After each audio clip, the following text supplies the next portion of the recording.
ਆ ਪੀਟੀਆਈ ਵਾਲਿਓ ਆਪਣਾ ਕਲੇਜਾ ਕੱਢ ਕੇ ਨਾ ਤੇ ਹੱਥ ਤੇ ਫੜ ਕੇ ਨਾ ਤੁਰੇ ਫਿਰੋ। ਆ ਅਦਾਕਾਰ ਸ਼ਾਹਦ ਦਾ ਮੁੰਡਾ ਕਾਮਰਾਨ ਸ਼ਾਹਦ ਆਂਦਾ ਵੀ ਜਿੰਨੀ ਦੇਰ ਮੌਜੂਦਾ ਅਸਕਰੀ ਕਿਆਦਤ ਆ ਉਨੀ ਦੇਰ ਤੱਕ ਪੀਟੀਆਈ ਵਾਲਿਆਂ ਦਾ ਕੁਝ ਨਹੀਂ ਹੋ ਸਕਦਾ। ਇਹਨਾਂ ਨੂੰ ਜਿਹੜਾ ਨਾ ਯਕੀਨ ਦਿਵਾਉਣਾ ਪਏਗਾ।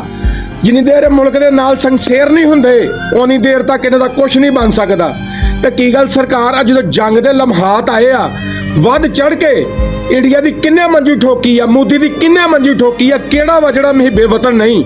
ਕੀ ਅਸੀਂ ਕਰ ਸਕਦੇ ਸੀਗੇ ਕਿ ਜਾਨੀ ਮਾਲੀ ਛਾਨਾ ਬਿਛਾਨਾ ਹਰ ਤਰ੍ਹਾਂ ਤੁਹਾਡੇ ਨਾਲ ਖਲੋਤੇ ਆ। ਐਲਾਨ ਕੀਤਾ ਵਾ ਸਰਕਾਰ ਇਹ ਟੌੜਪੁਣਾ ਛੱਡ ਦਿਓ ਰੱਬ ਦਾ ਵਾਸਤਾ। ਨਾ ਉਹਨਾਂ ਨੂੰ ਬਦਨਾਮ ਕਰੋ ਤੇ ਨਾ ਪੀਟੀਆਈ ਨੂੰ ਬਦਨਾਮ ਕਰੋ। ਤੁਹਾਨੂੰ ਅਸਲ ਦੇ ਵਿੱਚ ਜਿਹੜੇ ਲਿਫਾਫੇ ਆ ਨਾ ਇਹ ਨਹੀਂ ਟਿਕਣ ਦਿੰਦੇ। ਉਹ ਅੰਦਰੋਂ ਜਾ ਕੇ ਤੁਹਾਨੂੰ ਥੋੜੀ ਜਿਹੀ ਛੁਰਲੀ ਦਿੰਦੇ ਆ, ਤੁਸੀਂ ਬਾਹਰ ਆਉਂਦੇ ਜੋ ਆ ਤਾਂ ਕਿ ਪੀਟੀਆਈ ਦਾ ਔਰ ਉਹਨਾਂ ਦਾ ਜਿਹੜਾ ਨਾ ਆਪਸ ਵਿੱਚ ਇਖਤਲਾਫ ਪਵੇ ਤੇ ਦੋ ਸਿਆਸੀ ਜਮਾਤਾਂ ਜਿਹੜੀਆਂ ਵਾ ਉਹ ਬਾਹਰ ਬਹਿ ਕੇ ਮਜ਼ਾ ਲੈਣ, ਤਮਾਸ਼ਾ ਵੇਖਣ। ਜੀ ਉਹ ਅਦਾਕਾਰ ਦੇ ਆ ਪੁੱਤਰਾ, ਬੜੀ ਮਸ਼ਹੂਰੀ ਆ ਤੇਰੀ, ਸਾਨੂੰ ਪਤਾ ਜਿੱਦਾਂ ਦਾ ਤੂੰ ਇੰਟਰਵਿਊ ਕਰਦਾ ਮਾਮੇ ਖਾਨ ਨਾ ਹੋਵੇ ਤੇ।